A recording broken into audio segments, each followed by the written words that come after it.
দাওৰাইজাৰ eco tourism society Bogamati আমাৰ বনবস্তলীৰ পৰা আমাৰ অসমবাসী আৰু আমাৰ বিটিয়াৰবাসী সকলো ৰাইজক আহি থকা নৱবৰ্ষ 2026 চনৰ শুভেচ্ছা জ্ঞাপন কৰিছোঁ। আজি আমি দাওৰাইজাৰ ইকো টুৰিজম ছ'চাইটি বগামাটি আমি ছ'চাইটিয়ে আমাৰ বগামাটি বনবস্তলীখন আজি আমি আমাৰ BTCৰ EM মাননীয় গণেশ কছাৰী ছাৰৰ উপস্থিত আজি আমি গেট মুকলি কৰি দিলোঁ, যাতে সকলোৱে ৰাইজে আমাৰ বগামাটিত পিকনিক খাবলৈ আহে।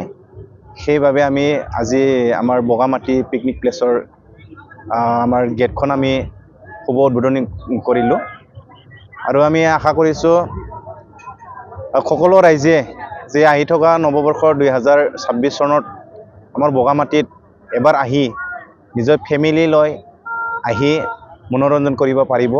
আমি সেয়ে সকলোকে আহ্বান কৰিছোঁ।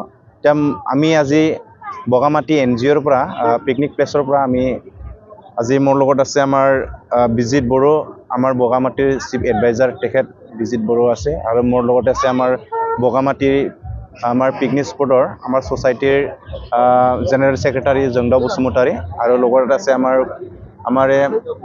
ভাইচ প্ৰেছিডেণ্ট আমাৰ দেৰহাছাৰ বড়ো, লগতে আমাৰ এছিষ্টেণ্ট আছে আৰু আমাৰ মেম্বাৰ্ছ ডাঙৰীয়া তেখেতসকলে আমি একেলগে থাকি আজি এই সময়ত বগামাটি ছ'চাইটিৰ পৰা এইটোকে আমি ক'ব বিচাৰিছোঁ যে বগামাটিত এটা অসমৰ এটা সৌন্দৰ্য থকা এটা পিকনিক প্লেচ হয়।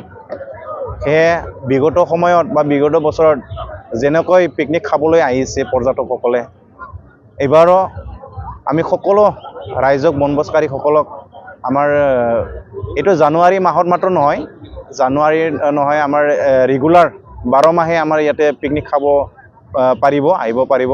ইয়াতে আমাৰ ষ্ট্ৰংলিভাৱে আমি বগামাটিৰ যিটো ছ'চাইটি আছে আমাৰ NGO, আমি সকলো ধৰণৰ সা সুবিধা আমি কৰি দিওঁ। কিছুমান বহুত দূৰ দূৰণিৰ পৰা আহে পৰ্যটকসকল, তেখেতসকলে ৰাস্তা ঘাটত উভতি যোৱাৰ সময়ত বহুত অসুবিধা হয়, বা আমাৰ ইয়াতে আহি পেলাই পিকনিক খাই থকাৰ সময়ত অসুবিধাৰ সন্মুখীন হয়।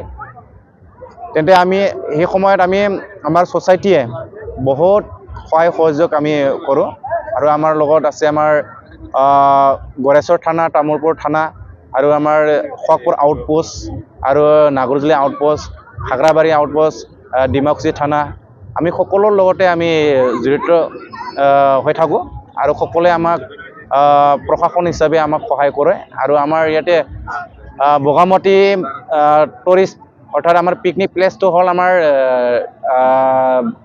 বৰনদী ৱাইল্ড লাইফ চেঞ্চুৰীৰ আণ্ডাৰত পৰে, আৰু আমাৰ নালাপাৰা ৰেঞ্জ আছে, ৰেঞ্জাৰ ডাঙৰীয়া আমাক সহায় কৰে। আমি সকলো দিশত প্ৰশাসন বিভাগৰ পৰা সহায় সহযোগ লৈ আমি বগামাটি ছ'চাইটিখন আমি চলাই আছোঁ। এই পিকনিক স্পট অৰ্থাৎ আমাৰ বনভোজস্থলীখন আমি চলাই লৈ আহি আছোঁ। আগন্তুক সময়ত আমি হয়তো আমাৰ পৰ্যটকসকলক ইয়াতে বগামাটিত আহি পেলাই কোনো ধৰণৰ তেনেকুৱা অসুবিধা বা কিবা এটা সন্মুখীন হ'বলৈ আমি নিদিওঁ। আমি সকলো দিশত আমি সহায় সহযোগ চাই পেলাই আমি সকলো দিশত আমি সহায় কৰোঁ। সেয়েহে আমি সকলোকে যাতে নেকি এইবাৰ 2026 চনৰ নৱবৰ্ষত লৈ প্ৰতিটো মাহতে আমাৰ বগামাটিত আহি পেলাই বনভোজ কৰিব পাৰিব। আপোনালোকৰ কিবা এটা অসুবিধা যদি হয়, তেন্তে আমি প্ৰশাসনৰ সহায় লৈ পেলাই আমি কমিটি আমি সহায় কৰিম আপোনালোকৰ কাৰণে। আমি যিহেতু আমাৰ নদীত 20-22খনমান তেনেকুৱা ৰাফটিং আমি নমাই দিয়া হৈছে, আপোনালোকে ৰাফটিঙেদি পানীত খেলিব পাৰিব, আৰু আমাৰ ইয়াতে ঘোঁৰা দি যিটো ঘূৰি ফুৰিব পৰা তেনেকুৱা আমি কৰি দিয়া হৈছে, আৰু বিভিন্ন তেনেকুৱা সৰু সুৰা ল'ৰা ছোৱালীবিলাকৰ যিটো কণমানি ল'ৰা ছোৱালীবিলাকৰ খেলিব পৰা আমি তাৰমানে গাৰ্ডেন তেনেকুৱা কৰাৰ কাৰণে আমি ব্যৱস্থা লৈছোঁ। আৰু প্ৰশাসন মানে আমাৰ ডিপাৰ্টমেণ্টৰ পৰা BTC ডিপাৰ্টমেণ্টৰ পৰা BTC গভৰ্ণমেণ্ট আৰু আমাৰ অসম চৰকাৰৰ পৰা বিভিন্ন ধৰণৰ সা সুবিধা পাম বুলি আমি আশা কৰিছোঁ।